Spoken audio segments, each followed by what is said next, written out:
ธรรมาตราอันมีหัวข้อชื่อว่าเยื่นตุกข่าจังถึงสุขาไหลห่อไว้มือเลิน4ลอง11คำปีพุทธศาสนา2-5ปาก64ว่าปีคริสต์วันที่16เดือนจุลปี2020ที่วัดอนันตวิปัสสนากรรมฐานกาดกู่เวงตนตี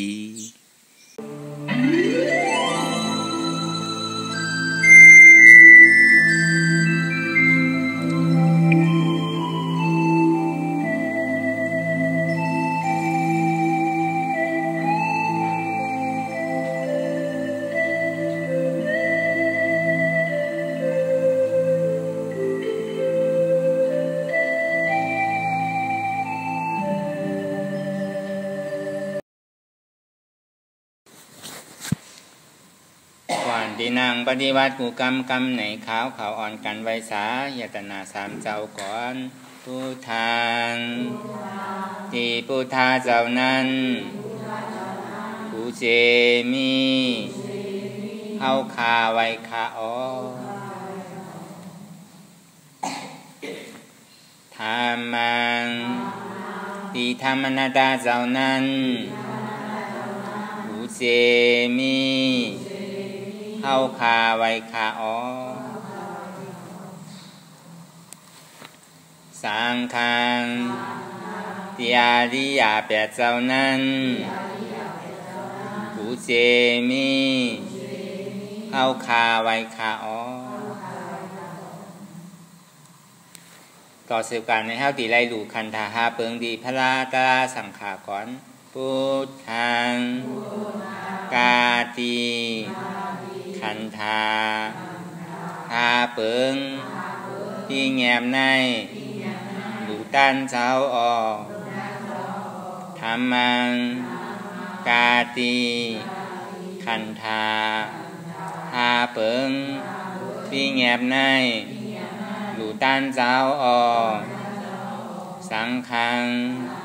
กาติคันธาหาเปิงที่แงมในหลู่ตันเจ้าออกต่อสืบกันในเฮาตีแลกันก็อริยเจ้าเขากูเจ้าก่อนไหนนบลงตีปื้นเยาวกว่าซ้อมอริยเจ้ากูเจ้าคาในยามมือไหลก็หลีอันข้าวหูเสแลตั้งการลงสามเปิงไรวนพิษไรลาดพิษไรเฮ็ดพิษมาเจอนั้นแค้นต่อปลดปล่อยวาง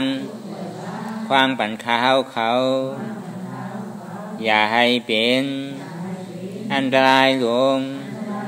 อันเฮตามากโผนิปานนั้นสกรรมติคานเนาะสา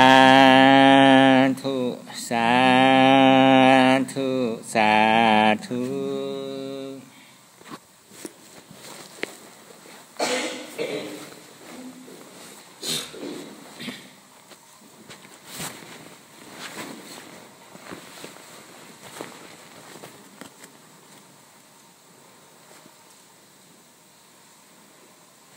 ได้การนั่ง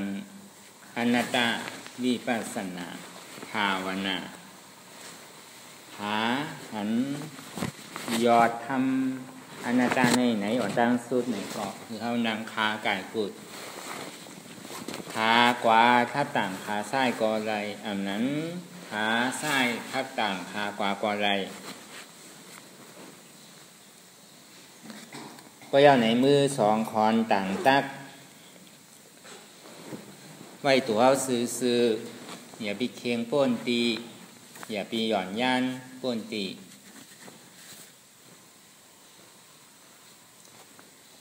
พอย่าไหนที่เขารับหูเนอเปิดหูยานปิญญา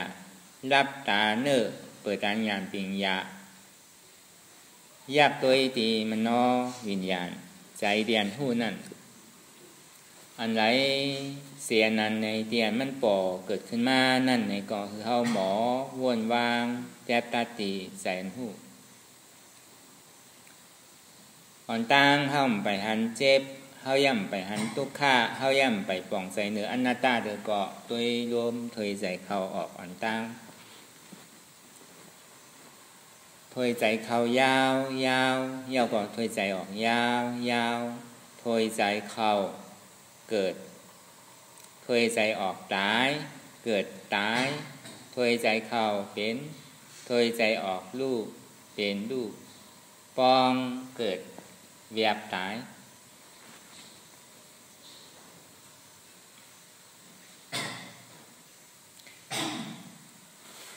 ตัวอย่างว่านั่นทีแล้วสมาธิที่หันนั้นจือใจหมานแม่นสมาสังกัปปะวัวนั้นจือใจหมานแม่นหันเฉพาะเตียนมันอ่ำอู้เปิงพองงมันไหลว่นหาหันเฉพาะเตียนมันอ่ำอู้เปิงพองงมันไหลอันไรเตียนอู้เปิงพองงมันไหลจี้สั่งนั้นมันไหลนั่นในก็อันนั้นมันอ่ำใจของเขามันเป็นอนัตตาสังว่าเขาถอยใจเข้าเย้าในอ่ำขึ้นถอยใจออกก็ตายสังว่าเขาถอยใจออกเย้าไหนอ่ำขึ้นถอยใจเข้าขึ้นก็ตายต้องเตียนมันปองอยู่นั่นไหนป้อมเบียบขึ้นก็ตายต้องเตียนมันเบียบนั่นไหนป้อมปองขึ้นก็ตายพอตายเย้าก็เกิดพอเกิดเย้าก็ตายอาจองวันหลังนั้นก็หนังนั้นหนังเก่าเกิดเย้าก็ตายตายเย้าก็เกิดอนาคาตั้งนานนั้นก็หนังนั้นหนังเก่า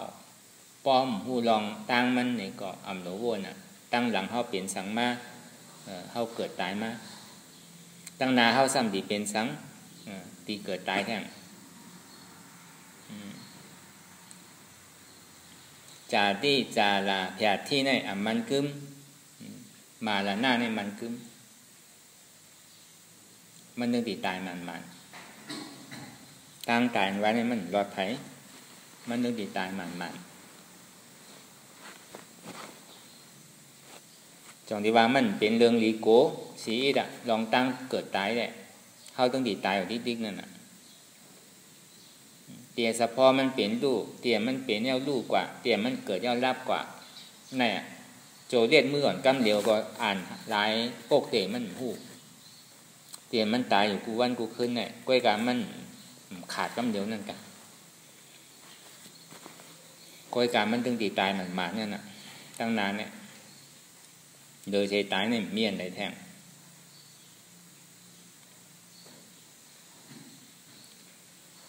สองที่ว่าในโลกโลกาทั้งหมดทั้งสิ้นนั่นไผก็โกรธตายไผก็โกรธทุกข์ไผก็ใครทบยาอันตั้งทุกข์นั่นก็เราก็ใครป้นตั้งทุกข์ก็เลยก็โกรธตายแต่อันโกรธตายนี่มีก็ตอนหนังมันคาตัวใจมันตายเกิดมาในภาวะจัดในปันใน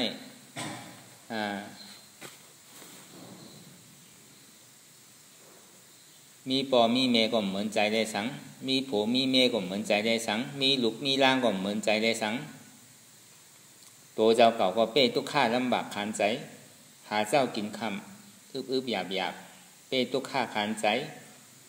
เป้ดีโกน่ะตั้งทุกข้าในสังว่าเก่าเกิดกว่าในภาวะจัดปันตั้งนานในตีเปี่ยวหรือในเย่ตีหังหลีหังงามหรือในเย่ตีมากมีหลีเปลี่ยนหรือในเย่ตีมีโอ้จ่าเงินคำนำหรือในเย่อันนี้มันคาตัวใจตายนั่นมันกล่อมใจว่า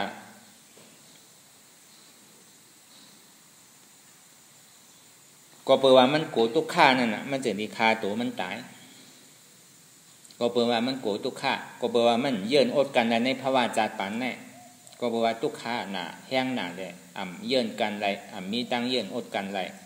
จ่องที่ปลายเนาะคือมันตายเมื่อหนังอายุว่าสากสายใจย่ำไปถึงเดินเนี่ยก็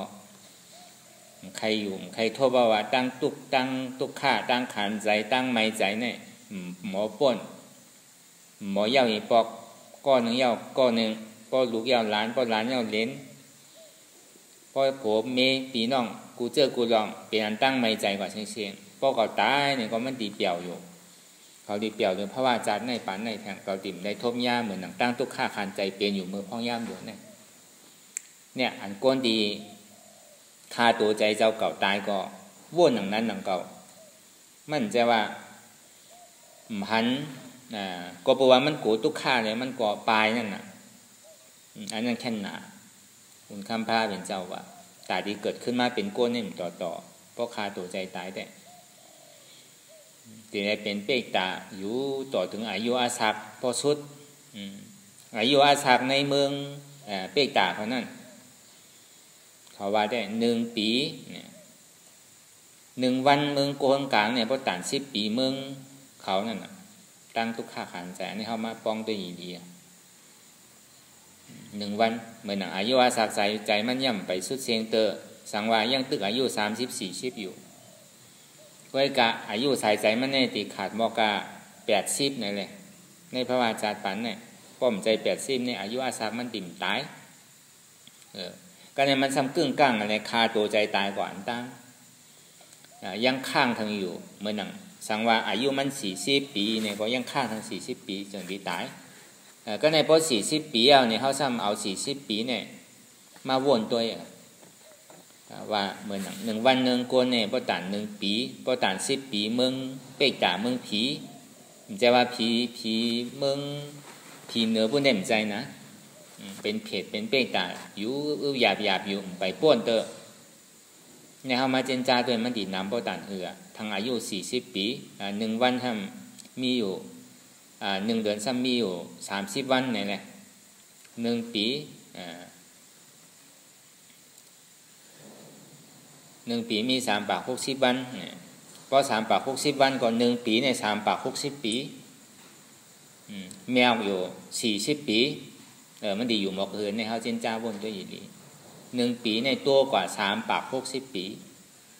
เพราะ10 ปีก็3 เหง6 ปากปี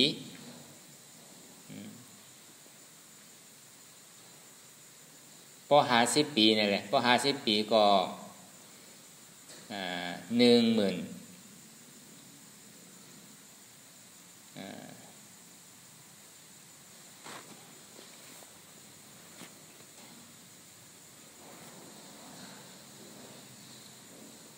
เนี่ยมันติดโตกว่าที่เขาว่าเหมือน1 ปี36 ปี10 ปี360 ปีเพราะว่า20 ปีก็9 ปาก90 ปีทั้ง3 ปาก3 ปาก60 ปีทั้งเพราะ30 ปีก็เป็นกว่าก็คือ4 ปอกเนี่ยเขาว่าเพราะอายุ40นั่น1 ปีนั่นทำคูณอยู่3 ปาก60 วัน3 ปาก60 ปีพอ4 ปอกก็3 ปากเฮง12,000เฮงอ่าน60,000 ปีมันอ่านโฮเฮง60,000 ปีมันเนี่ยเขาก็กับวนตัวอีหลีดอกเนี่ยเหมือนนั่งโนว่าเปิ้นกว่าตั้งหลังเปิ้นฆ่าตัวใจตายป้เนี่ยว่าเปิ้นอ่านเขาตั้งหลังเนี่ยทุกฆ่าเนี่ยบางเผาที่หมอมีอยู่มันง่ายๆมันไปตายง่ายๆเตอตึกที่ไรทุกข้าขานใจทงอยู่ในตีตัวเป็นเพจเป็นเป้ตะหากินเจ้าจังกินจังลืมเป็นหลูเป็นต้านบางก่อมจังกินก็เพราะว่าไรมากาขันก้นช่ำไม่กาขันก้นเนี่ยอันเนี้ยตีเลยครับบทได้ยาตีตัวเจ้าเก่าเลยเฮ็ดไว้ห่างก้อยอันนี้ป้นเดือเสียในกว่าเนี่ยมังเผาตีตัวเจ้าเก่าเลยเฮ็ดไว้อากุโสเนี่ยก็ผีนาลายมาเอากว่าตกนาลายต่อถึงอายุอาศักใส่ใจมดเสียงยาวเนี่ยป่นนาลายไม่ยาวเนี่ยแต่ที่ขึ้นมาเกิดเป็นก้นเนี่ยมันไปเถอะมันไปง่ายๆเถอะซ้ำขึ้นตีได้มาเกิดเป็นสัตวะตั้งกูเจอกูลองตั้งแต่นาลายเป้จ่าอสุรกายต่อถึงสัตว์เดรัจฉานเพราะว่ามาถึงสัตว์เดรัจฉานมาเกิดเป็นก้นเนี่ยก็ซ้ำตีได้มาคาตัวใจตายขึ้นนั้นทางหาปากจัดเพราะว่ามายามาทบยาภูหลีภูทอดภูเมียดตาดีช็อตไรในแต่ก่อนตีไรปั่นผงที่กะคาตัวใจตายที่กะอันนี้มันต่อง่ายๆหนึ่งก็มันเท่าเกิดมาเป็นคนเนี่ยมันมีกาคันกับเขาว่ามันดีบ้ามันก็ตาก็ตายกว่าหรอกยังดีเปี่ยวติมวนกันใจวนกว่ามันดีพอตายไปแค่หาตั้งป่วนในโลกาก็แต่เอาตลาดไปเหมาตลาดจุนแต่ก็ปอตลาดจุนแต่เป็นอย่างหนังเก่าวนใครตายซบซ้ำบลาดออกติ๊กๆตัวซ้ำเฮ็ดเต้เนี่ยก็กว่า เนี่ยมันดีวนดีลาดดีเฮ็ดในเฮาว่าลองแตกนี้ลองมันก็แปลว่าคนเอากูก็อันว่าในโลกโลกาทั้งหมดทั้งสิ่งเนี่ยมันเปิงกันเหมือนหนังกูเจอกูลองที่อันเขาเฮ็ดตาที่เป็นก้นตาที่เป็นผีขึ้นตาที่เป็นก้นขึ้นนั่นก็ว่ากรรมศีลศีล5เซนมันถึงที่ได้มาเกิดเป็นก้นเฮาก็เหมือนอย่างนั้นหนังเก่าจองมันหลังเฮาเลยเฮ็ดศีลไว้เฮ็ดศีลจึงใส่ไว้ศีล5เซนนี่เฮาเฮ็ดเต็มทนแต่พออะไรมีตั้งดุตั้งตานไว้ตั้งหลังเนี่ยก็เฮาเกิดมาในภาวะจัดได้เป็นก้นย่อมกาเป็นก้นย่อมก้าเนี่ยเฮาก็มีอกสาเงินค่ำเฮ็ดอันใดหานเนี่ยก็เหมือนอกเหมือนใจอันนี้ก็บอกว่าเฮาเลยหลู่เลยต้านไว้จัดหลังปังก่อนเฮาก็ซ้ำในกรรมศีลไว้เนี่ยเฮาก็มาเกิดเป็นก้นย่อก็มีอกสาเงินค่ำมันก็ซ้ำกรรมศีลก็กรรมในหลู่เลยต้านเนี่ยก็เกิดมาเป็นก้นก็เต้าแต่ป้ออยู่ป้อกินกว่า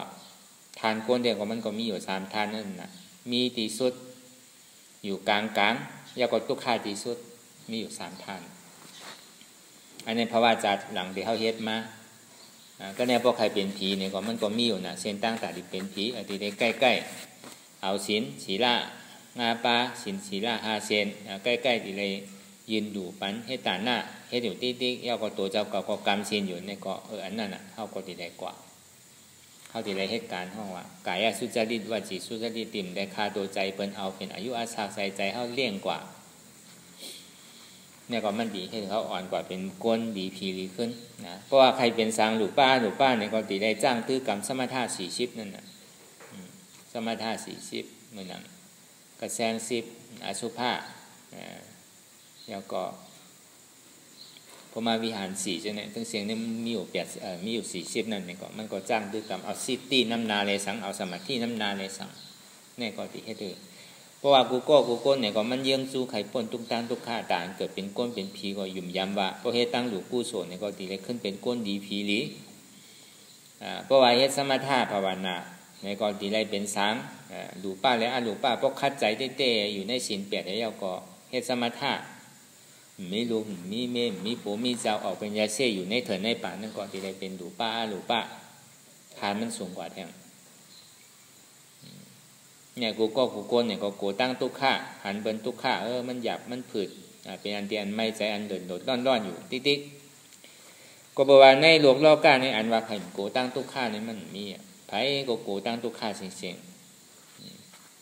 มีไผ่เยินแล้วก็บอกว่าอันที่เดือดเฮาตนากิเลสหลงน้ำตื้นขึ้นนั่นก็บอกว่ามังเผามังปอกเนี่ยมันมาเนี่ยเขาซ้ำโจมลองสุกข้าเจอเสียงอันหลีเจอคางอันหลีเจออายอันหอมเจออายาสาอันหลีเจอนุงเสื้อผ้าโคนนุงโคไว้อันหลีเก่าเจอหนาเจอเย้าเนี่ยก็มีความประมาทหลงดื่มกามีกาเอามาถ่อมกามีกาเอามาตัวกามีกาเอามาหนมมาใจกามีกาเอามากินกามีกาเอามานุงมาเติบมาเพราะว่าเป็นเสื้อผ้าโคนนุงเนี่ยก็กามีกาเอามานุง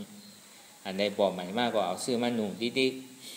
อันนั้นก็เพราะเป็นก้นเนี่ยก็มีเอาใครมีแทงมี1ใครมี2มี2ใครมี3มี3ไม่ใครมี4เนี่ยจันทิวา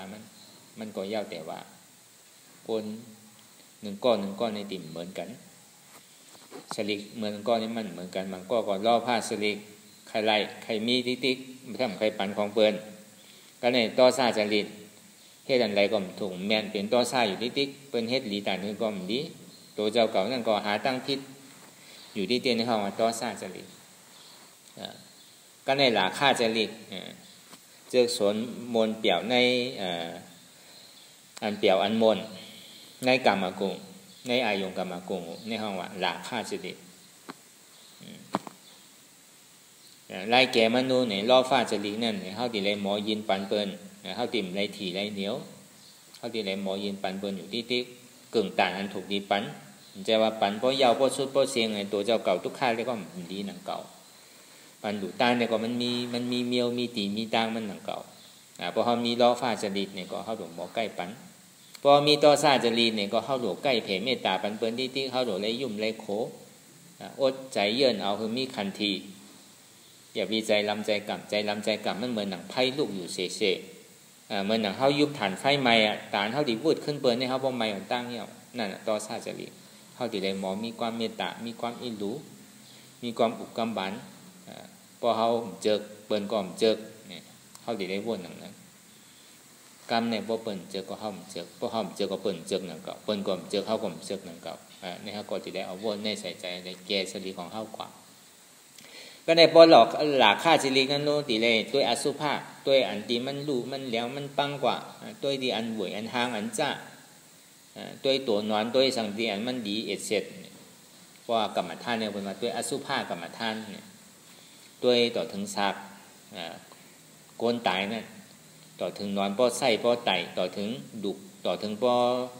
ปองแหวใกล้ๆกับตัวเพราะว่าเขามีหลากค่าสิรินั่นอันเป็นเผาผีเผาสังนี่ปีโกใกล้ๆกับตัวติเลหันอสุภะแต่เขาติ่มเลยติดธงจำอยู่ในหลักค่าเฉลี่ยเอาหน่วยไล่เกมนั้นอันเนี้ยก็เบอร์ว่าเขาหู้เนี่ยก็เขาก็ไปเขาก็โกตายอยู่ที่กับอ่ำเย้าอ่ำสุดอ่ำเสียงเฮปอกเนี่ยปูนตาในโลกโลกะปูนตาปุถุชนะปูนตาก็อันมีปิ่งยานั่นเฮ็ดหนังในอยู่ที่มีความประมาทด่าหลงลืมตื่นหู้โตพอสุขาตัวแต่มายืนปันหนึ่งอีกหนึ่งเนี่ยก็หลงโตลืมคิมหู้จะเก็บซิมหอมไว้ตามมือหน้าเนี่ยก็มันก็แค่ดีทุกข้าทั้งนั้นกาวากามีกาโจกกาจ่ายกาใจมุ่งมันของก็เสียงอยู่หนังเก่าเงินคำกองอยู่โดกก็มันก็มดอยู่หนังเก่ามันมดเต็มบ้านเก่าเนี่ยเขาว่าพอลองเอาจากเงินคำก็เพราะว่าเขาติดเสียงอันดีทางอันดีอันหอมยาสาอันดีเสื้อผ้าโคนุ่งโคไว้อันดีเก่าเจิกหนาถอมเย้าหันเย้าโนมเย้ากินเย้าเตอเย้าซ้ำอำเบอร์อำอิ่มอำจานนั่นน่ะเมี่ยวของอันดีแต่มันซ้ำเสียงเงินก็เสียงหลีก็เสียงเงินนำทางหลีก็เสียงเงินนำอายหอมก็เสียงเงินนำของดีก็เสียงเงินนำเสื้อผ้าโคนุ่งโคไว้ดีก็เสียงเงินนำใจเนี่ยว่าซ้ำเจอของอันดีอยู่ที่เย้าสุดเสียงบอกอันเนี้ยเป็นเหตุเงาจ้องทุกข้าหลงดีให้เธอเขาป้อมมีขิงมีข้าวมียานแต่ดีให้กลางโตกลางใสป้อมมีขิงมีข้าวแต่ดีเอาตัวเจ้าเก่าพ่นก่อนกลุ่มกาว่นลองเปิดเหตุการณ์เดียนเย้าหิบอกตั้งแต่หู้กว้างมาต่อถึงพองยามเดี๋ยวต่อในต่อถึงตายก็ไปเย้าเถอะเพราะเขายังแทบตัดได้เถอะเขายังกลุ่มกาไม่ใจแน่นายอยู่1 ปีมีอยู่3 ปาก60 วันเนี่ยปุณตาตัวเจ้าเก่า3 วัน7 วัน9 วัน1 เดือนถ้ามันเป็นไรเนี่ยก็ต่อถึงป้อลืมตายหนึ่งเก่าติ่มตายให้ปอกมาปอกมาเผาก็เป็นซึ่งนั้นอันในการที่เขามาเฮ็ดวิปัสสนาแน่มันเป็นการปุณตาโตเจ้าเก่าใจว่าเขาเฮ็ดปุณตาเปิดเขาเฮ็ดก็เขาไหลอันเขาเฮ็ดปุณตาเปิดมาในเฮ็ดมันนำไหนเอาว่ามีเขาก็เป็นไรอยู่เขาจากเงินทำหาต่างคือก็โตก้นดุนอยู่ไว้หนังเก่าเขาเฮ็ดหามาต่างคือก็กว่าจำเขาโดยเสกู้โสและอากู้โสนั่นน่ะอันดีกว่าจำเขาไรนั่นแต่อันที่เฮ็ดเธอเขาออกม่วนป้นร้อนในขอบตายขอบเกิดนั่นโดยเสวิปัสสนาญาณเปิงเดียวที่เฮ็ดเธอเขาออกม่วนป้นร้อนในขอบตายขอบเกิดโดยเสนั่นเด่มเฮ็ดเธอเขาออกม่วนป้นร้อนไหลปั่นตรงอยู่ไม่เป็นของโลกล่อกะมันอยู่ในสมาทานหมดวิปัสสนาในเฮ็ดเธอป้นทุกข้าเฮ็ดเธอเขานี่ปั่นเฮ็ดเธอเปิดประตูนี่ปั่นโดยเสนั่นเนี่ยเปิดไรสมาทานเปิดไรเฮ็ดเธอเป็นก้นดีทางลีแต่มันดีไรมันหยาบนึงนะง่ายวิปัสสนาในโป้หูลองมันเนี่ยมันไรง่าย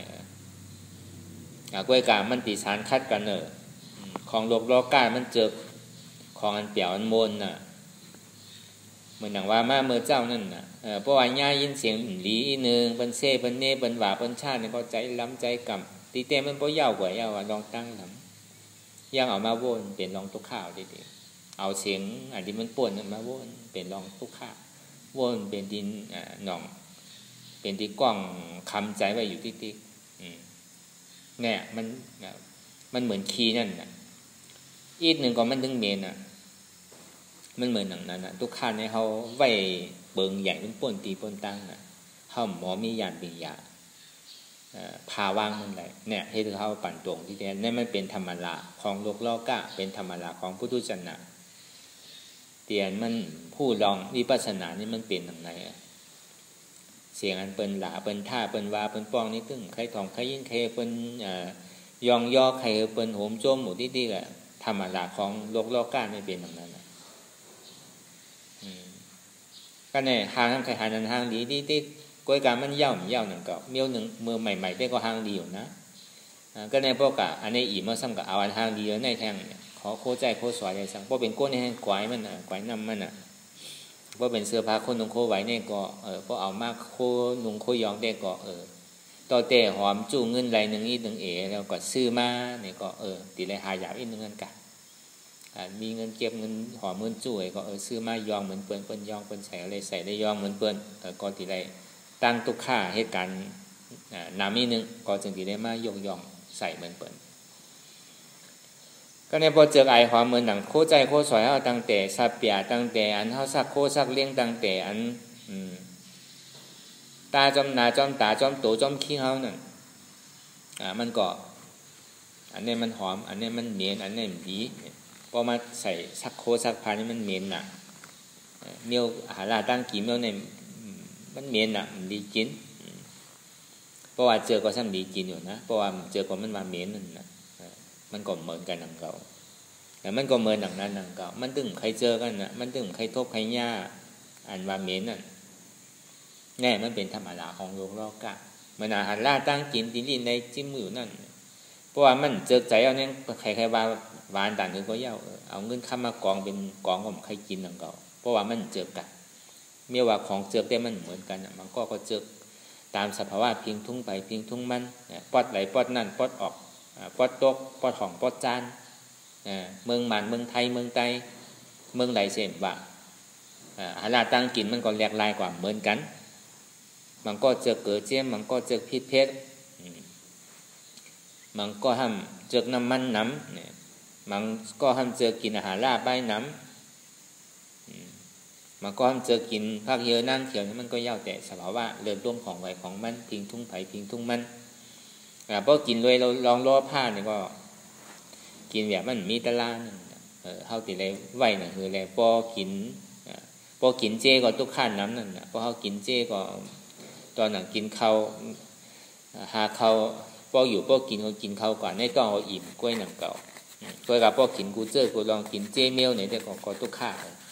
ใจก็ไหลเจยไหลเมียวใจก็พุ่งใจก็ไหลลองไหลตั้งพอกินเจเมียวพอพูดกินเล่มนี้ปีหยาแทบตัดก็มันดีได้กินแบบคือเขาขันขาเขาอยู่ก็หนังเก่าอะไรดีมันแมนเดินร่มเขาตามสภาวะเดินธาตุดินน้ำลมไฟเขามันอยู่ไรเนี่ยก็เขาก็โดดเดิกหมอกินอันใดที่มันแมนเดินร่มเขาแต่ก็เขาก็โดดหมอกินมันจะว่ากินเย่าซ้ำแมนเดินร่มเขาก็มันก็ตุกข้าตัวเขาก็หนังเก่ามันก็มันจะว่าตุกข้าไผ่เขาก็โดดเลยหมอกินเปิดก็คือขันธาเขาอยู่กว่ามันจะอยู่ว่าติได้กินอยู่กูขิงกูข้าวกูย่ามเต็มใจหนังเก่าก็ได้เหมือนหนังเสื้อผ้าพวกนุ่งโคไว้เตียนเท่าไรนุ่งอยู่นั่นก็หนังนั้นหนังเก่าเพราะอันใหม่อันปอกเกินมาอันยองอันย่อออกเกิดขึ้นมาแล้วเนี่ยก็ใครใส่ใครยองใครนุ่งใครไว้ปีหนึ่งเปลี่ยน4-5-6 ปอกก็มีเดือนหนึ่งวันหนึ่งเปลี่ยนหนึ่งเนี่ยมันก็ยาวแต่ว่าตั้งเจิกมันเหมือนกันอันนี้พอเอาน้ำมีน้ำเพราะมันหางหลีหางงามเนี่ยก็มันก็การนั่นอันนี้ก็เขาก็โดดเลยหมอหาเงินเตะ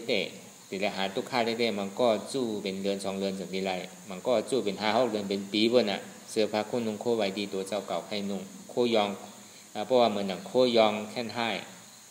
จู้อ่านหัวปีมันจากนี้ไรซื้อไรยองไรนุ่งไรใส่เหมือนเปิดดีเต้เนี่ยมันหาตั้งตุกค่าใส่ตัวเจ้าเก่าก็เปิดว่าเฮาใครจ้านั่นก็เปิดว่าเฮาใครคือเปิดหันลองอยู่ลองเศร้าลองกินเฮาติ่มไรเหมือนเปิ้นเฮาได้นุ่งแคมเลยเบิร์นนั่นนี่มันก็เป็นใจล่อผ้าใจหมาหน้าสูงใหญ่เอาเมื่อหนังเสื้อผ้าโคนุ่งโคไว้เตียนเท่านุ่งเอานั่นเนี่ยตีเต้มันก็มันนุ่งปูนตาตีห่มภาพตาอันจ้านบวยก็หนังเก่ามันจะวันนุ่งตีได้เข่เข่งกันเนี่ยพอเขาหมอเอาเป็นตะลาเนี่ยก็มันก็เปี่ยวนะอยู่ชื่อก็มันก็อยู่ไรนุ่งชื่อก็เป็นยังนุ่งปูนตาตีห่มภาพตาอันจ้านบวยเสื้อผ้าคนนุ่งโคไว้เฮาเนี่ยก็ไหว้กาไหว้ขันกูบอกแต่กูเมื่อกาปั่นพองยามเดี๋ยวเดี๋ยวมันถูกมันปอเปิดให้กูตีกูตั้งกาปั่นกูปอกเนี่ยมันต่อง่ายๆหนังเก่ากระโจนตีไรผ้า1 ผืนเสื้อผ้า1 ผืนเนี่ยได้ก็กระโจนตีเฮ็ดไรเนี่ยก็ง่ายๆหนังเก่า ราะว่าเป็นก้นตุกข่าเต้ๆในเสื้อผ้าคนนุ่งโคไว้บ่มีหนังเก่าก็เลยเอาตองเอาสังมาตาเอาหนังเปิกไม้เปิกสังมาตาหนังเก่าบ่มีเสื้อผ้าปีกนุ่งหนังเก่าตาปานมือคนผ่านกูปอกๆเนี่ยเป็นเช่นนั้นนะอันเนี้ยเขานุ่งบนตาดีห่มผ้าตาบันจ้านบวยก็หนังเก่าจะวันนุ่งกันตีไรเข่เข่งเล่มใจเนี่ยเพราะเขาหมอวนหมอว่างเนี่ยก็มันก็เป็นตลาดเสียงเนี่ยเขาถึงใครทบในโลกโลกาธรรมดาของโลกโลกาธรรมดาของพุทธศาสนาในโกนะตั้งอันเป็นลาเป็นวาเป็นเซ่เป็นเน่ใครทบอ่ำใครหันอ่ำใครน้มอ่ำใครกินอ่ำใครเตอเกาอ่ำเจิกเนี่ยมันเป็นธรรมดาของโลกโลกาเดี๋ยวมันเป็นอยู่ก็เพราะว่ามันหนำมาติ๊กๆเหี่ยวเลยเขายังไปมือเขาไปมันป่นเนี่ยเขาก็ต้องเตะไปเลยเป็นขืบเป็นซอกเป็นว่างกล้วยหนังเก่าก็นั่นวันหนึ่งเจ้ามาเมื่ออายุอาศักสายใจเขาตีปุติขาดมากเนี่ยอันเขาผมเจิกเนี่ยมันดีมากเสียงเดียนเขาผมใครยินใครถอนมันดีมากทางเตียนเขาผมพามาจุกสองนาเขาเสียอันเขาผมใครโน้มเนี่ยมันดีมากอันเขาผมใครกินเนี่ยเขาดีได้กินอันเขาผมใครนุ่งใครไว้เนี่ยดีได้นุ่งได้ไว้อันเขาผมเจอก็มันก็ดีมาอยู่ที่เงินอันเนี้ยก็เปิดหางก็เปิดเขาผมพึกไว้เนี่ยกลุ่มกาโกกลุ่มกาปลายมันอยู่ที่เนี่ยก็นั่นก็ถึงขิงกำเดินสุดมาเนี่ยก็ตั้งกว่าเขาตั้งติดกว่าตั้งไรก็เป็นตอซ่าก็เป็นโมหะมันดีกว่าตั้งไรก็ปอกกับขนาดเปรียสีกุมมี่นั่นพอพิษนั่นก็ตกหน้าไล่นั่นพอใจที่ไตใจที่เนื้อเนี่ยก็เป็นเบกตานั่นพอเฮ็ดดีพองเฮ็ดให้พองก็เป็นอสุรากายนั่นพอใจรอบผ้าใครกินป้นดีป้นตั้งเนี่ยใจติดลองกินลองวานก็เป็นสัตว์เลี้ยงฉานนั่นเนี่ยมันก็เป็นเรื่องนั้นเมื่อนั่งใครกินก็อะไรกินเกาใครกินเมี่ยวได้หนาซ้ำกินเมี่ยนนั่นก็ใครกินหนาซ้ำลาดไรลูกพอลาดอะไรก็อยู่ใจขาดกว่าเป็นแล้วที่เป็นงูเนี่ยที่เป็นมาเนี่ยที่เป็นนอนเนี่ยที่เป็นเป็ดเป็นไก่เนี่ยสั่งมันก็เย่าแต่ว่าเมื่ออันใจสุดท้ายเขานั่นเขาว่นสั่งเขาใครกินสั่งเขาก็ดีกว่าเป็นนั่นเนี่ยก็เปิดหางก็เปิดเข้าหมุนพึกไว้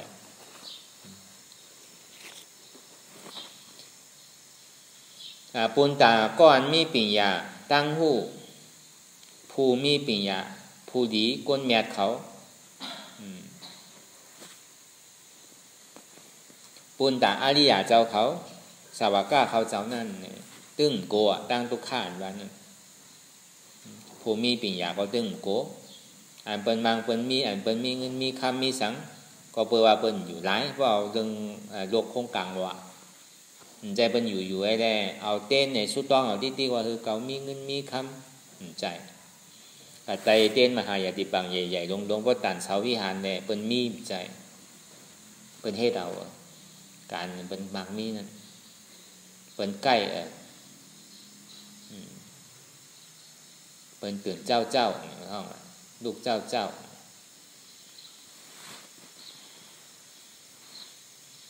นอนเจ้ากินข้าวยำอันใดอันนั้น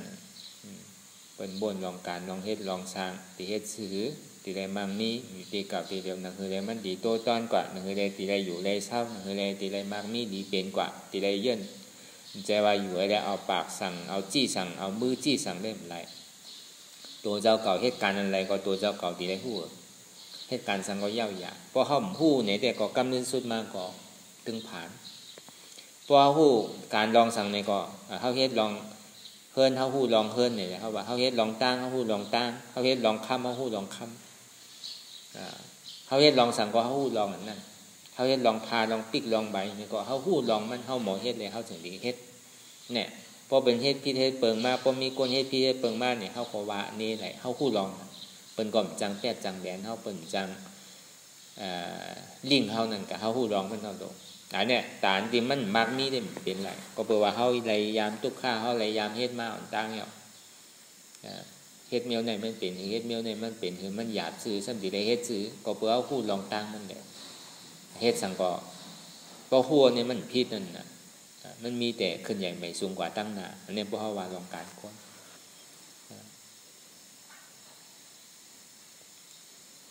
เนี่ยมันนึงหลีมันนั่นยองอยู่หลายแต่ก้นเทาเมื่อก่อนปัญญาวาสิเสว่าพอเขาเยื่อนทุกข้างก็ตีได้ถึงสุขขาเยื่อนหยาบเอาอีกหนึ่งแหล่พอเยื่อนหยาบก็มันตีสากว่าเพราะว่าเยื่อนใดเป็นแตงคำเนี่ยเยื่อนใดเป็นลำไม้มันย่างก็ยาวมันมีตีตั้งเยื่อนไหลมันมีตีตั้งคัดใจมีตั้งใกล้พอมีตั้งคัดใจมีตั้งใกล้มีตั้งเยื่อนไหลข้านตาไปบางนี้หลีเป็นตั้งล้อกี่เนี่ยก็มันก็เป็นทนเป็นสเทพเป็นเฮ็ดซื้อเป็นมีชื่อเป็นเฮ็ดซื้อรายการเป็นเฮ็ดซื้อในเกาะพอเขาใครเป็นเนี่ยเขาตัวไรฮิมเห็นพอใครเป็นก้นผาต้องตีได้เฮ็ดถือเนี่ยก็เขาก็ตัวฮิมเห็นใครเป็นสังก็เขาตัวอะไรอยู่มันจะว่าอะไรเขาตัวอะไรอยู่เป็นมีปีอย่าตั้งหูเป็นดานหลายภาษานั่นก็เป็นเห็นดิเห็นไล่เป็นอย่างนี้ไล่ภาษากูก็เนี่ยมันไรเฮ็ดไรทำไรเฮ็ดมากูก็เดี๋ยวตัวเฮ็ดเดี๋ยวแห้งตัวเจ้าเก่าเฮ็ดมีตั้งเยื่อนตั้งทุกข้าขานใจมากกูก็จนดีสักสายอย่าใจมากจะว่าหันมือเป็นมีมือเป็นผานมือเป็นตึกขัดใจนั่นก็มีนะก็อันนี้เขาว่าลองการค้นกันเพราะว่าลองการตาดีได้มากไรผลนั่นรู้เนี่ยเหมือนดังพวกโกปิญญาพวกโกเขาอริยาพวกโกเขาในก็เขาก็ตั้งขัดใจมีอยู่ตั้งทุกข้าขันใจอันว่ามีได้มันมีภัยหรอกอันเดียวอันเขาอะไรถ่อมอะไรยินมานั่นพออะไรมาถ่อมตลาผ้าเป็นเจ้าก็เป็นซ้อดาปันสกิตากรรมอาณากรรมเป็นยาหันตาความก็เดี๋ยวเปิ้นเป้กรรมดีเปิ้นเป้กู้โซใหญ่อันนั้นจ้องมันดังที่เปิ้นสร้างปาดามีมาในเปิ้นทุกข้าก็คืออันนั้นเฮาฮู้น่ะเปิ้นได้ดูเลิศดูเนออันเฮ็ดปาดามีจอมพระเป็นเจ้ากูก็นั่นเหมือนหนังบนค้ำพระเป็นเจ้าเฮาก็เขาว่าในข่าวตั้งเสียสังไขไว้แสงกำพาเนี่ยดูโตดูใจดูเลิศดูเนอตัวเจ้าก่อมเสียร้ายเป็นใครไรก็เอาดูบ้างอ่ะได้ถูกมันตัดโหตัดคอมาหูหลายบอกอะไรคือถูกมันคอกหมักตามาในน้ำเลยเสียลาวอยู่ในต้องฟาดนั่นเนี่ยก็แปลว่าแลกเอาสัพพัญญูตั้งอย่างก็แปลว่าอดตั้งทุกข้าขันใจนี่แหละแลกเอาอันที่มันเป็นสุขาเสื้อสาใจอันที่มันท่องมาเป็นมรรคผลอีกไปเมื่อดังมหาสาวกาคราสาวกาปกสาวกาเขาเจ้าอันที่สร้างพรมสร้างปรมีจอมพระเป็นเจ้าก็ได้ทุกข้ามันกันเสียงที่ได้มีใจเมตตากว้างๆบางครั้งหังก็ติ่มได้มีใจถี่ใจเหนียวติ่มได้มีตัวหนังตัวใจเจ้าเก่าก็ติได้จุ่นเพราะบางครั้งเพราะว่าเสียงตั้งมันถูกแม่นอยู่ในอันเสียงตั้งพิษในตึงให้ล่าเนี่ยมหาสาวกาเขาเจ้าก็เมื่อหนังวุ้นข้ามพระเป็นเจ้ามุ่นม้วนหนังเก่าอันนี้มาก่อมาพอเขาตีว่าเมื่อปานพระเป็นเจ้านี่เป้มากไงน่ะจ้องวันหลังเป็นเทศมาปกติล่ะเป็นทุกข้าขันใจมาเป็นมีตั้งเยื่อนอดกันมาปกติเป็นได้รู้ได้ตายและเอาอยู่ซาใส่ใจเป็นได้เลี้ยงมาปกติกระโจเป็นดีไหลมาที่ปารามีก็เต็มทนมันปารามีในปองว่าและเอาอายุอาศักใส่ใจเจ้าเก่าดูมันนำเข้าว่าพระเป็นเจ้าเนี่ยก็ปารามี10ป้าเนี่ยเกี่ยวด้วยใจเกี่ยวด้วยโตเกี่ยวด้วยชอบเนี่ยป้อมาหุบจูบป้อมมดเซ็งเนี่ยก็มีอยู่30ป้านั่นนะตั้งแต่ปีห้าละคันติปรามีเมตตาปรามีใช่ไหมวิริยะปรามีอธิษฐานปรามีศีลปรามีสัจจะปรามีปัญญาปรามีอุเบกขาปารามีตานาปารามีเนคขมาปารามี10ป้าเนี่ยตั้งแต่เป็นสัตตวะตั้งบดตั้งเสียงเป็นเมี่ยวไหลก็เป็นก้นน้ำเป็นก้นดีอันเอาตัวใจเจ้าเก่าอะไรคำแดกปุนตาลูกน้องตาเป้ก็บอกว่าฮักอิหลูลูกน้องตาเป้ฮักอิหลูเจอคือเจ้าเก่าแก่นเจ้าเป็นเมี่ยวไหนก็ฮักเมี่ยวนั่นเป็นก้นก็ฮักก้นเป็นลิงก็ฮักลิงเป็นกวางเป็นพันก็ฮักเจื้อนเป็นกลางเป็นพันอันนี้เป็นข้อของเจ้าปารามี เอาอายุอาศักใส่ใจเจ้าเก่าแรงมากต่อถึงกำเนิดสุดอันหักหนาเลยเปิ้นนั่นต่อทั้งเมเจ้าเก่าต่อทั้งดุกเจ้าเก่าต่อถึงจ้างหลงเหมือนหนังกาปานเมื่อเป็นพระวิสันตลานั่นดูต้านต่อถึงป้อจ้างเปิดมาย้อนก่อนหลูต้านเนี่ยให้เธอเจ้าเขาพอไหลออกกว่าในเถินหิมะอุตานั่นก็เพราะว่าเลยหลูจ้าง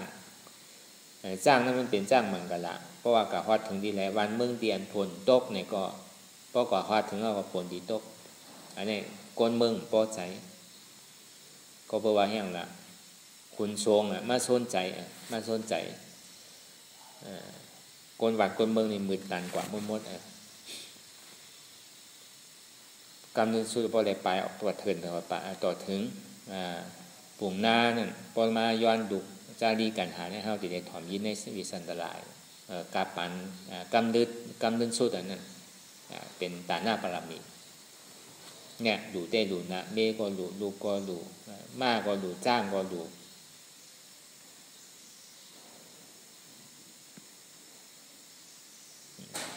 เมื่อหนังอันก้อนโฮมสร้างปารมีของพระเป็นเจ้าเมื่อหนังนั่งยาสุทธานั่นกาปานเมื่อเป็นเมหลายจานหลายปานนั่นก็เป็นใครเมเนี่ยก็เอาเมตัวเจ้าเก่านี่กับดูปันคือกับเป็นเมเป็นก็เฮ็ดพระเป็นเจ้าก้อยกะนางเมนั่นก็ตุ้มเติมมาโหใจสิตัวได้เป็นอยู่ก้อยกะใจนี่มันเป็นนั่นนะตัวเป็นของเปิ้นเสต้าก็ใจนี่มันเป็นของเปิ้นใจนี่ยังตึงมีเจ้าเขาอยู่นั่นมันผู้กี่จากี่ปานมีตังมีขันธีบารมีนั่นเก่านางยโสธราก็เป็นกูบารมีพระเป็นเจ้าในทุกข้าในกูว่าพระวาจัดปันในขันทุกข้าขันใจกูโจกูจัดกูปันในสร้างบารมีอยู่ในข่าวต่างหนึ่งอาสังไขไปแสงกำพาตั้งแต่นางยโสธราเลยสังปอพระเป็นเจ้าเลยสังเมพระเป็นเจ้าเลยสังมหาสาวกะภายซ้ายภายขวาเลยสังเจ้าอนันตาอันที่เป็นพระอุปถัมภ์นั่นเลยสังมหาสาวกะถ่ายไส้ถ่ายกว่า80เจ้านั่นเลยสังในเป็นสร้างปรมีกูพระเป็นเจ้าเสียงในข้าวตังหนึ่งอาสังไขไปแสนกำพาอันนี้เป็นได้ดูโตดูใจมากดูกูเจอกูลองเชลายแล้วก็โจนั่นอ่ะจองดีว่าเพราะว่ามาถ่อมตะล่านึงอีอีก้อยเนี่ยก็เป็นกว่าก็เดียวโดนอะไรทุกข้าขันใจมันนางหาทุกข้ามันเท่าทางไหนโลอ่ะเปิดเบอร์ปารมีเต็มทนอ่ะก้อยกาเตียเข้าห้าในห้องมาปกติสาวก้าปกติสาวกานั่นตีได้หันทุกข้าน้ำตีได้หันเจ็บน้ำนั้นอย่าไปโกตั้งทุกข้าอย่าไปโกเจ็บพอเขาเยื่นตั้งทุกข้าแล้วเยื่นเจ็บอะไรก็พอเจ็บมันสุดกว่าก็มันเจ็บพอทุกข้ามันสุดกว่าสุข้ามันติเกิดผู้หลีกุนเมียเขาเนี่ยเป็นโดเป็นใครไรนะตั้งทุกข้าผ่านใจนั่นอันเป็นนางถึงนั้นนางเป็น3-4 ชั่วโมงเป็น5-6 ชั่วโมงเป็นวันนั่นก็เปิดมันหันเจ็บมันนางไรพอมันหันเจ็บเต้นแล้วมันนังไรนังเก่าอย่าไปควายเป็นนังเก่าอันนั้นหันเจ็บเนี่ยมันดีผู้ดีก้นแม่เป็นเนี่ยเป็นเจอคนใครไรน่ะสังว่ามันซื้อไรเนี่ยแต่ก็ยังใครซื้อเอานังเก่าอันเจ็บนั่นสังว่ามันย้อนไรเนี่ยยังใครย้อนเพราะปั่นไรอันนั้นเขาหันเจ็บหันทุกข้าก็เบอร์ป้อหันเจ็บหันทุกข้าในใจเขาหมกว่าตั้งไรเขาหันอยู่ที่นั่นใจเนี่ยนั่นมันจะนิคามันไรกิเลสสาลงนั่นป้อมใจมันพ่องผิวทั้งในเนี่ยพวกคาตัวนั้นตัวนึงแรงกว่าเหมือนลิงไหลล้านเนี่ย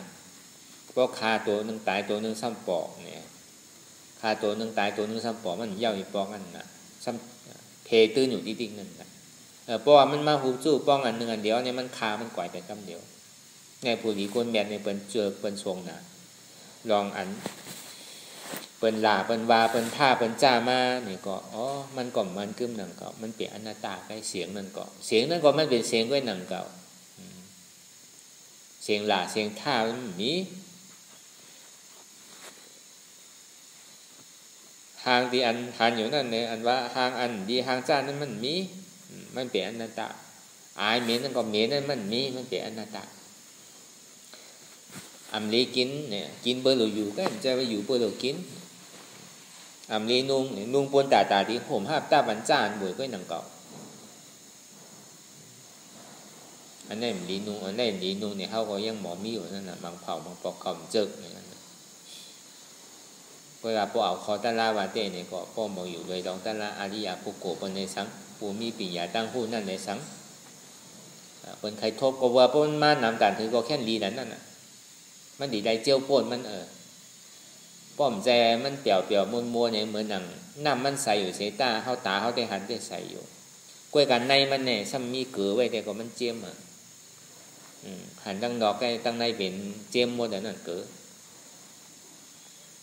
อย่างก็เนี่ยพอเขาอะไรกินน้ำขุนพอเขามีหยาดมียาหู้อะไรเขาแจ็ดลองดีๆเนี่ยเขาดีอะไรกินน้ำใสพอเขาเย็นทุกข้าก็เขาดีถึงสุขข้าดีกัดเย็นเย็นทุกข้าถึงสุขข้าพอเขาเย็นทุกข้าเนี่ยก็ตานเขาดีถึงสุขข้าเนี่ยเหมือนนี้เขาดีอะไรทุกข้าดีๆกันเนี่ยนั่นอันทุกข้าว่าอันเจ็บเนี่ยมันเป็นเสียงยาดีว่ามีเจ็บมีทุกข้าก็เขาหู้ลองมันเข้ากลุ่มการหลงดูลุ่มคิงว่าเกาติ่มเจ็บเกาติ่มไม่เกาติ่มไข้เกาติ่มตายง่ายเกาติ่มเปรี้ยวเสียก็ในประมาณมาเนี่ยทำโกอย่างที่โกวิปัสสนาอย่างในติ่มในโกตีในตัวเช็ดจ่าก็บอกว่ากูเจอกูร้องนี่มันขึ้นหนังเก่าอันดับร้องมันเตะเตียนเขานั่งรับตาอยู่หาอยู่พอยามเดี๋ยวนี่ห้องว่าการวิปัสสนาอย่างการสะพอนเตะวิปัสสนาญาณว่านั้นยากตัวในขันธาที่โหต่อไปตินนั่งรับตาเนื้อเปิดตาญาณปัญญายากตัวเจ็บเจ็บแกนต้องตอดเน็ตซานสั่นไหวคมไต่ไม่กัดนักเว้าอ่อนแข็งสู้ตุ่มจับยายจึมหยอดใช่ไหมก็การมันหันไพ่หันง่ายหนานั่นทัดลงในทัดไพ่เจ็บแกนต้องตอดเน็ตซานเสียบแตงไม่เดือดห้อนใช่ไหมเนี่ยเฉพาะทัดลมในทัดไฟเนี่ยมันมาไวเหลือเกินมาไพ่เหลือเกินเนี่ยพอมันปอกเกิดขึ้นมาเนี่ยก็อันนี้มันหันอยู่เนี่ยมันเป็นโยกขันธาธาตุลิ้นนำลมไพ่ก็มันปอกมากำไรเนี่ยก็ของว่ามันใจตัวเขาโยงเนี่ยผมโจมนี่แหละวางที่ถึงอย่าปีโกอย่าปีก้านอย่าปีข้านอย่าปีลืมมานำกันคือก็ดีดันนั่นคือเขาเอาหลอกไม่เต้เนี่ยนี่มันตระมาไวมันจึงได้ป่นไวพอนานมาน่ะก็นานป่นมันมาไวก่อนเจียวป่นน้ำมันไวก่อนมันก็เจียวถึงไวนั่นนะเขาว่าเพราะว่าขี่เสียงแก่มันคือขี่กานั่นน่ะเพราะขี่กาเนี่ยมันคือขี่เฮวินนั่นน่ะเพราะขี่เฮอร์วินนี่มันคือขี่จอตู้ล็อกแก๊สนั่นมันก็เหมือนหนังมันหนังเก่าพอเอาขาปัดเนี่ยมันเหมือนเรียกถีบมันเหมือนเสียงแก่มันเหมือนกาเนี่ยมันมีสีล้อโลกเสียงแก่เนี่ยพอผลตกผลหรือเนี่ยหมอร่วมน่ะเสียงแก่มันคือกามันคือเฮอร์วินน่ะเหมือนหนังเขาว่าเขาลูกดีดอกกี้ให้โวกว่าเจงตุ่มในสังตะกี้เรียกในสังยันกลุ่มในสังใจเวลาหมอกกับ1 ชั่วโมงถึงพอเดียวก็พอขี่ก้าเนี่ยได้ก็ใจเวลาเป็น13-14 ชั่วโมงหนึ่งก็เนี่ยมันเปิงหนึ่งนั้นพอเขายางแค่นให้พอเขาปั่นรถถีบแค่นให้ก็แค่นเทิงกว่าก็ขี่เสียงเกียร์ก็แค่นให้นะอย่างมันเหมือนหนังนั้นหนังเก่านำมาเนี่ยพอมันหลีแคบไหนก็มันเจียวถึงอย่าไปโกตั้งเจ็บขันใจนั่นน้ำตาเนื้อดีดำนั่นต่อถึงมันพอหันอันลำลองมันเต้ๆเนี่ยต่อถึงคือใจตายเขาพอเกิดอย่าไปโกตึงดีตายมันตายเต้กันคือเขาเห็นจำตัวคือเขาผู้หันตัวเจ้าเก่าว่าอันไรเนี่ยในลงลอกกาเตียนเขาห่างหนาเลยเพิ่นนั่นอันเขากลุ่มก็พ่วงบิวลองหอลองเฮิรนลองลุกลองหลานลองให้ลองสวนใช่ไหมเนี่ยมันเปลี่ยนอาการลองยากเก่าเขาดีๆก็เบอร์ยังก็เบอร์มันไปหันเจ็บเถอะย่ำไปหันเก่าเถอะกว่าดีๆก็ในพออยู่พอมันหันเก่าเจ็บมายาวเนี่ยเขาซ้ำเยื่นแล้วซ้ำเพื่อนปันหนึ่งปันต้งวันค่ายปันเนี่ยก็ซ้ำขึ้นลายเก่าโพ่งผิวนอนรับไปอะไรเนี่ยมันเป็น2 เปิงเนี่ยก็เบอร์หันอยู่บดก็เบอร์วนอยู่ซ้ำหันนั่นน่ะอันเดียวมันนั่งรับตาอยู่เพราะยามเดี๋ยวเนี่ยก็เบอร์ว่าใครหันเก่าพอหันเก่าแล้วเนี่ยที่ได้เอาเก่าออกอันเก่าข้างหน้าหรือเปิ้นก็เป็นเก่าเนี่ยมันเป็นไผพอหันเก่าแล้วเนี่ยก็ธรรมอันตรายมันสัมสารคัดดกลอกกะบ่หันเก่าสมาใจเก่าเนี่ยอันเนี้ยมันเป็นตัวสารคัดวิปัสสนาญาณอันว่านั่นอนัตตาวิปัสสนาญาณเนี่ยมันสารคัดว่าบ่หันตัวเก่าแล้วซอกหาหันตัวเก่า ดีๆเอาซ้ำว่าอ่ำใจตัวเก่ามันเป็นอนัตตาอันนี้มันเป็นไล่วิปัสสนาญาณตอนนั้นเขาหักหนาเนี่ยเขายังว่าพอเขาตัวดีๆเขาหักหนาหรือเปิ้นในตัวเขาเนี่ยดูเขาหลานเขาอย่างก็เย่าหยาจากเงินคำเขาอย่างก็เย่าหยาเงินคำมากองไว้ตันถึงก็เย่าหยาตึมใครวนถึงอ่ะมันจะหันขาเก่ามือเก่าโตเก่าที่เรียกกันน่ะโอ้เก่าเจ็บขาเก่าเจ็บมือเก่าเจ็บตัวเก่าเจ็บแอวเก่าเจ็บเก่าก้นน่ะเก่าขึ้นน่ะเป็นเก่าต้นๆก็ในมันหูหันป่องแจงเรื่องดีๆว่าอ๋ออันเก่าหักหนาโดยเป็นเป็นเก่าเนี่ยรู้เพราะกลุ่มก็หันเก่าที่ก็มันก็งุดงิดอยู่อยากขึ้นข้านคานใจจ้าใจอย่างดีมันหันอยู่มันบ้วนนั่นพอมันบ้วนนี่มันเป็นป้องกว่าดีอยู่นิ่มๆไม่บ้วนป้องกว่าดีตัวเก่าอ๋อใจตัวเก่ารู้เปลี่ยนอนัตตากว่าดีขาเก่าใจขาเก่ารู้อนัตตากว่าดีแอวเก่าใจแอวเก่ารู้อนัตตาอ่ำใจเก่ารู้อนัตตาเนี่ยบอกว่าพอจุดเจิ่งในที่เดียวเนี่ยมันดีส่งกว่าดีใจใจหู้อันเจ็บอันแก้นอันเสียบอันไม่อันห้อนใจอันนึงก็พ่งปิวอันนึงก็หันเจ็บหันเสียบหันคว้านหันไม่อยู่ป่อมากำแรงเอาใจเนี่ยซูซีสุภาพยกยากใครปุ๊ดใครขาดเขาหายใจหยาบตีตายเยอะตีปุ๊ดตีขาดได้เยอะพอเป็นแต่ไหนเนี่ยคู่อะไรกังเหลียวว่ะอันเขาหักหนาเลยตัวเขาเนี่ยใจตัวเขาเนี่ยมันเชลายก็เนี่ยใครเป็นสังก็เย่าหยาแต่เปลี่ยนชื่อเขาต่อไปตีนเนี่ยหายเนี่ยผ่านป้นใดเป็นปอกเป็นก้ามแล้วเนี่ยช่ำมาดีใจโอ้ตีพูดตีขาดแล้วว่าเป็นแต่เนี่ยเจ็บพอหายใจพอใครไรเจ็บเนี่ยถอยใจพอเจ็บกว่าเรื่องเชิงตาไล่อย่างก็โมเปเจ็บเตะเจ็บหนาเจ็บตีหายเมื่อไรก็หูใจพอตีขาดตีพูดอันนี้หายเนี่ยใจก็นั่นนะเขาหักหนาตัวเขาพูดก็ปล่อยอย่างมันเดี๋ยวใจตีขาดแล้วโกหนาใจตีขาดเนี่ยพอมันปวดมากจนนั้นเนี่ยหันว่ามันเป็นใจเก่าแล้วอันเขาหักหนาเนี่ยตัวเขาเป็นใจเขาก็เนี่ยกันในตลาวิปัสสนาเนี่ยมันสำสารคัดใจนั่นก็อ่ำใจเก่าเนี่ยเปลี่ยนอนัตตาเพราะมันเปลี่ยนใจเก่าก็เก่าถูกดิอู้เปิงไรปฏิวัติเต้มันอู้เปิงไรนั่นจนที่ว่ามันเปลี่ยนอนัตตาก็ได้พอผ่านพวกนั้นได้กว่านี่มันพันโตก็พันใจก็พันหันเจ็บเลยบินไส้ก็เจ็บบินกว่าก็เจ็บนาก็เจ็บหลังก็เจ็บพื้นตันหือก็เจ็บตันนั่นเฮ็ดจื้อก็เย่าหยาหมอนไส้ก็เจ็บหมอนกว่าก็เจ็บงากตั้งหลังก็เจ็บมาตั้งนาก็เจ็บเอามอนสูงตันหือก็แค่เจ็บตันนั่นทางว่ามันตีหายเจ็บเพราะเจ็บบุริติกอันนั้นบอกว่าอันว่าใจอันว่านี่มันเสียลายสิ่งอีกแล้วครับเนี่ยพอมันหันเจิ่งนั้นมามันเป้เจ็บเป้ขันใจพวกตันเนี่ยตันเด้อพวกใครลุกแรงอย่างนี้หรอกพวกใครวินไปพวกจังพวกตียางก่อนเนี่ยก็ซ้ำน้ำตีไม้เนี่ยเขาว่าตาพวกจังลำดินตีลำดินกว่าคนตีตั้นหันพวกจังวินเหนืออากาศเนี่ยเขาตีบินกว่าพวกจังลำน้ำเนี่ยตีลำกว่าอายเขาเนี่ยพอถึงหินข้าวยานั่นมาพอมันเจ็บปวดมากเนี่ยอันว่าใจเขาเนี่ยมันเสียดายอีกอ่ะโกเจ็บเนี่ยมาดิ๊กมันหายเนี่ยคือมันหายไวนั่นน่ะมันดีชุดมือไหลมันดีหายมือไหลเจ็บเนี่ยมันดีป่อมือไหลพระเป็นเจ้าวาในใจเต้ก็มุถ้ามันหมันเต้ก็มุ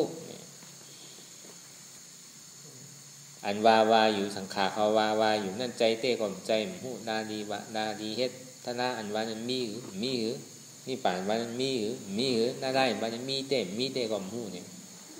หันพิษกว่าเสียงๆครับเนี่ยว่นพิษกว่าเสียงๆสารคัดพลาครับเนี่ยสารคัดทำสารคัดสังขารยาห้านกว่ามันตึงโกภัยล่าพอถึงข้าวยานนั้นมาเนี่ยนั่นมันตึงมีตีไออีเด้อครับนั่นพิษก็พิษเอกเนาะเนี่ยมันก็พิษอยู่ในใจมันทำอยู่ในใจมันดีๆเป้นานถึงมือวันมือเนี่ยนาลีก็เป้ต่อนานต่อยข้าวยามก็เป้นานปอมันก็ใส่หลอกหาตั้งพิษแต่ป้าเดี๋ยวเจี๊ยบป้าเดี๋ยวตุกข้าก็เป้วานน้ำเป้ลาดน้ำเนี่ยอันนี้มันก็ปอมดสิ่งหนังเก่าใจอัตตาตัวนี้ดีโกนะใจกิเลสสาลงตัวนี้ก็วางเผาวางปอกก็วนด้วยก่อนดีใครโคนั่นเก่า ที่มันหาลองตั้งมันหาตาที่ไข่หันโตใจเจ้าเก่าดีๆก็นั่นพอมันเจ็บมากเนี่ยมันหันยังตายก็ปล่อยมันตายมันดื่มเสียลายขาดก็ปล่อยมันขาดมามันทางอีดก็นั่นว่าปอกเกิดมาเนี่ยมันเป๊ะเจ็บมันเป๊ะขันใจหมุงบ้องข้าวยำหมุงบ้องขิงเมื่อไหร่มันตีเย้าเมื่อไหร่มันตีสุดเมื่อไหร่มันตีเสียงวันเหมือนในพอหลายวันเย้าทางหลายวันเขาตีเมื่อเป๊ะนั่นน่ะ1 วัน1ขิง1ข้าว1ยามก็ตาลาก็เป๊ะทีน่ะย่ำตันดื้อตันเศร้าเหอะพอโดดต่อยว่าโดดคืนเท่าอันนี้มันหาตั้งที่หรือที่หาลองหนึ่งเย้าจับลองหนึ่งกำเนนาลีกำเนวันเหมือนในไม้ป่นเหมือนในกัดป่นว่าเสียงโอนป่นว่าฝนตกหนาว่าแดดเข่งหนาว่าไม้ป่นตีว่ากัดป่นตีว่าห้อนป่นตีว่าเนี่ยเนวกูเจอกูลองกูเมียวตีโกนาตัวนี้เพราะว่าเจ็บมันปอกเกิดขึ้นมาเพราะเขาหมอตัดในกว่าที่เดียวก็ในเพราะเขาหมอตัดเนี่ยมันสารคัดกับมันเนี่ยเพราะเอาวิปัสสนาญาณว่าเนี่ยเจ็บในก็อ่ำใจเก่ามันเป็นอนัตตาในสันติได้โหมจมเหมือนเนี่ยเพราะเอาตะลาว่าเนี่ยโหมจมหับตอนว่างเป็นอนัตตาเลยมาไว้เนี่ยลูกตีไรก็มันใครมาหลายกำผาซึกเนี่ยใครมาตึงเต้าก็ปล่อยมาตัวลูกก็หนึ่งป้อมาทางซิมเนี่ยซิมหนึ่งป้อมาทางปากในปากป้อมาทางเฮงเนี่ยเฮงหนึ่งป้อมาเป็นหมื่นเป็นแสนเลยมาเมื่อวันเราตั้งตุกข้านว่านั่นตีได้เห็นไหนตีได้มองเป็นส่วนไหนเพราะมันมาเมื่อวันเราออกมาเสียงเอาว่ามีทางหัวนี่ตีได้มีใจดันเนี่ยแต่นี่เป้มันไหลมาที่ตีโลเนี่ยอยากขอปอนมาอนัตตาไหวแบบกำเดียวมาตรงมันใจเก่ามันใครเจ็บปวดตันเหือมันใครพูดปล่อยมันพูดด้วยมันตีให้ที่เหือมันใครขาดปล่อยมันขาดด้วยเนื้อใครล็อกหนังใครล็อกปล่อยมันล็อกด้วยเนื้อใครเสียงปล่อยมันเสียงด้วยเอ็นใครขาดปล่อยมันขาดด้วยหลุกใครฮักปล่อยมันฮักแล้วเดินใครแหงปล่อยมันแหงแล้วมันใครพูดใครขาดใครตายก็ปล่อยมันตายด้วยมันดีมอกกระเหือมาหมดมาเสียงใครเอามีดเอาหอกเอาหลับเอากองเอานัดสังมากินยังมากก็มาเสียงก่อนที่ไปตัวโหมโจมหับตอนเมื่อดีแล้วตับซึกเมื่อดีใหญ่มอกกระหือตับซึกหลวงเมื่อนั้นเนี่ยได้วิปัสสนาญาณที่ไรมุงมองบนตรงไหนอยากก่อตาตีๆเพราะมันปวดมากก่อนกำเนิดสุดมาเนี่ยก็มันก็ไม่ยาวดีไรละในสมาธิที่ในห้องว่าสมาธิที่ทำหันใจทำมีหันทำหันใจเนี่ยทำมีหันตัวใจเจ็บเนี่ยมันเป็นทุกข้าวะมีอยู่คือหันวะนั่นนี่เขาปล่องใจอันว่ามีทุกข้านะก็บอกว่ามันกึ้มนั่นนะมันเป็นทุกข้าดีใครไรมันนี่อย่างละ